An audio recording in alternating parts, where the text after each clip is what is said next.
चल हो जा शुरू।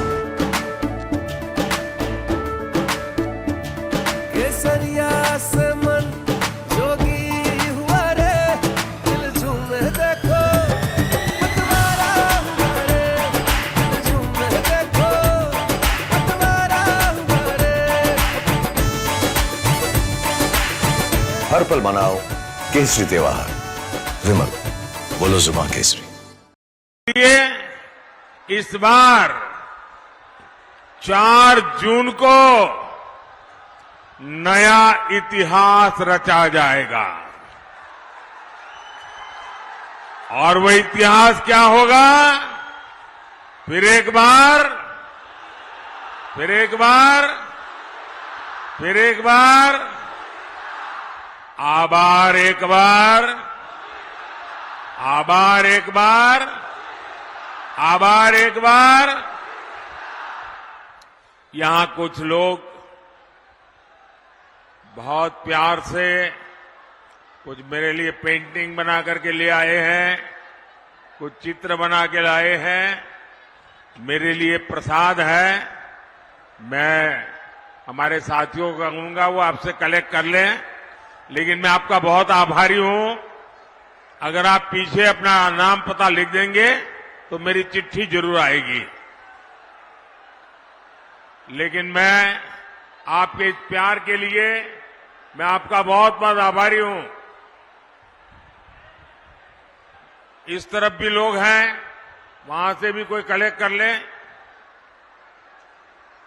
भारत, एक बहुत पीछे कोई हमारा नौजवान है, उनका भी जरा, उनकी भावना का भी आदर किया जाए।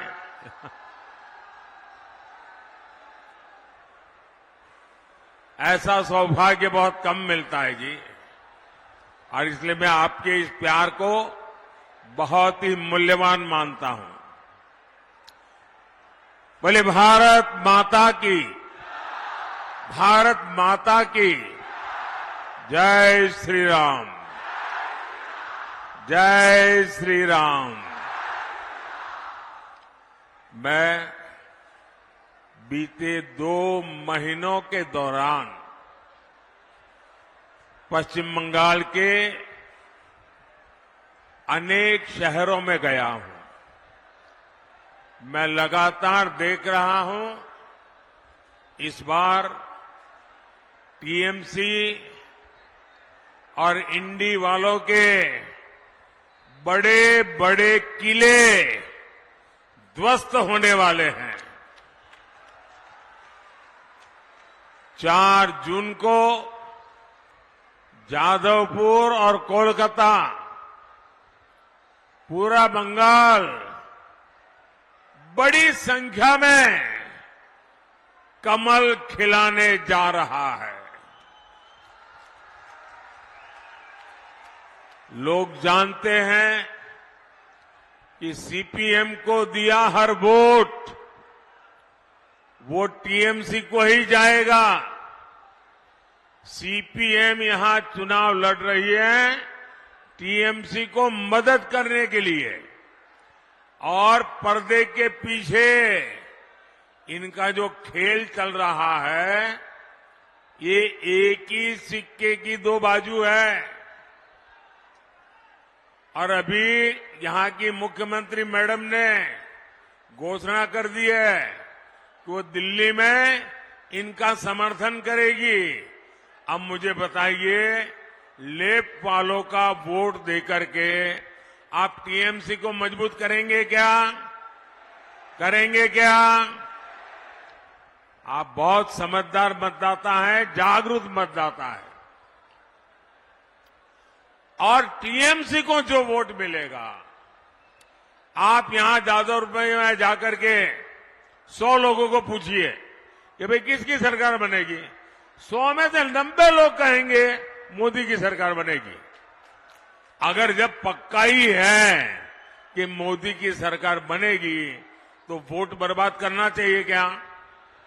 वोट फालतू में जाने देना चाहिए क्या? और इसलिए हमारा वोट मोदी सरकार को मजबूत बनाने के लिए केंद्र में सरकार बनाने के लिए जाना चाहिए।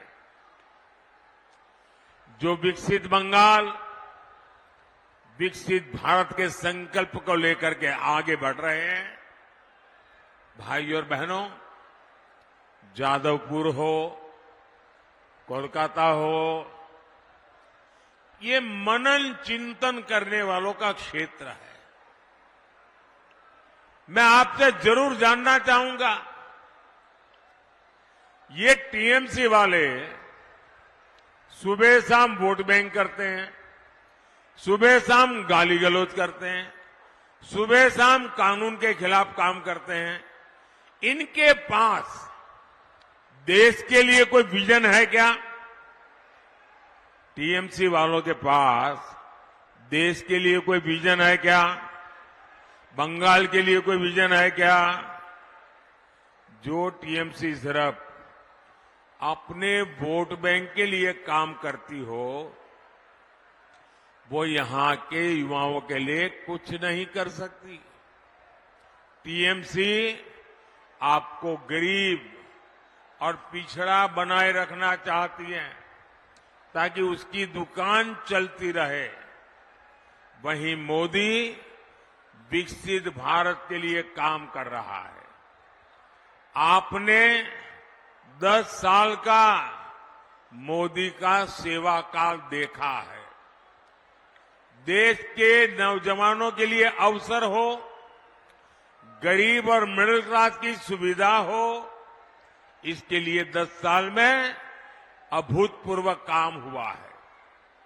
बीते 10 साल में हर दिन भारत में ये आंकड़ा जरा, ये ऐसी कॉन्स्टिट्यूएंसी है जहां ये आंकड़ा लोगों की आंखों खोलने वाला है। मैं आंकड़ा बोलता हूं, जरा सुनिए। आज 10 साल में क्या हुआ? मोदी को सेवा करने का मौका दिया तो क्या हुआ? भारत में डेली हर दिन 2 नए कॉलेज खुले हैं। ये छोटा काम नहीं है। भारत में हर हफ्ते एक नई यूनिवर्सिटी बनी है। हर साल 30 से ज्यादा मेडिकल कॉलेज बने हैं। 10 साल पहले ग्लोबल रैंकिंग में हमारे 4-5 इंस्टीट्यूट आते थे। आज दर्जनों इंस्टीट्यूट ग्लोबल रैंकिंग में भारत के नाम है। आज भारत दुनिया का तीसरा बड़ा स्टार्टअप इकोसिस्टम है। आने वाले 5 साल में हम भारत को ग्लोबल एजुकेशन, रिसर्च और स्किल डेवलपमेंट का हब बनाता देखेंगे। अब हम भारत को स्पेस में, डिफेंस में, सेमीकंडक्टर में, ड्रोन और मैपिंग जैसे अनेक सेक्टर में आगे बढ़ा रहे हैं। इसका सीधा लाभ हमारे नौजवान बेटे बेटियों को होगा। साथियों, बीजेपी आपकी एस्पिरेशंस को समझती है, आपकी आकांक्षाओं को समझती है। यहां हेरिटेज भी है, लंबी कोस्टल लाइन भी है, पहाड़ भी है, कॉटन की खेती भी होती है। मोदी सरकार भारत को टूरिज्म और टेक्सटाइल का ग्लोबल हब बनाने में जुटी है।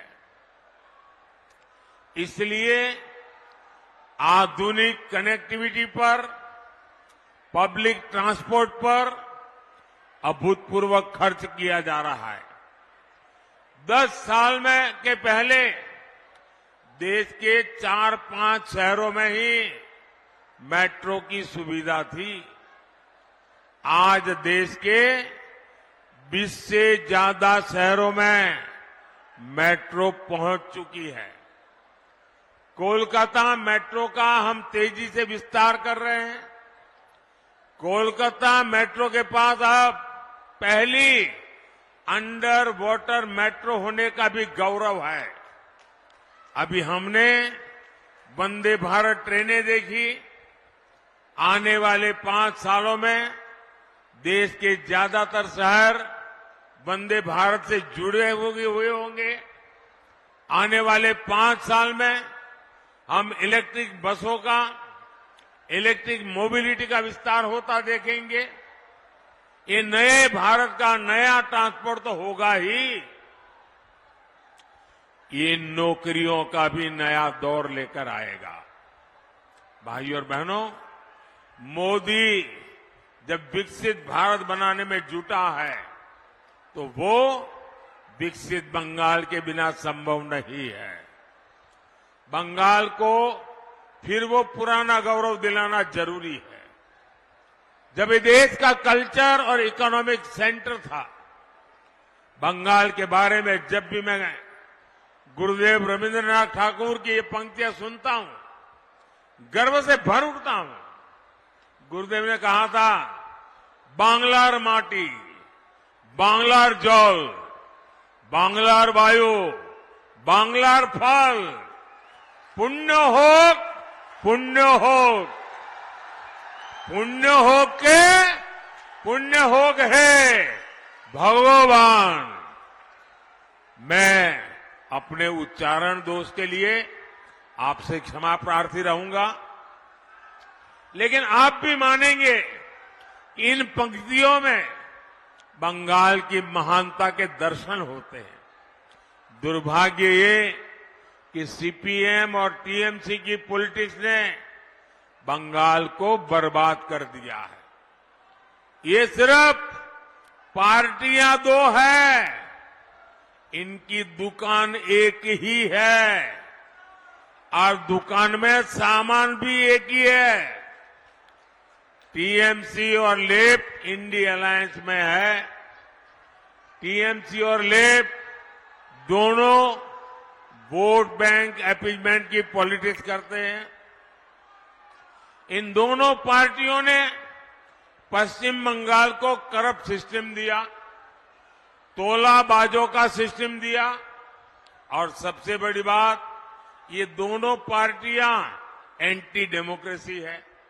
पंचायत हो, विधानसभा हो, लोकसभा हो, कोई भी इलेक्शन बंगाल में बिना खून खराबे के पूरा नहीं होता।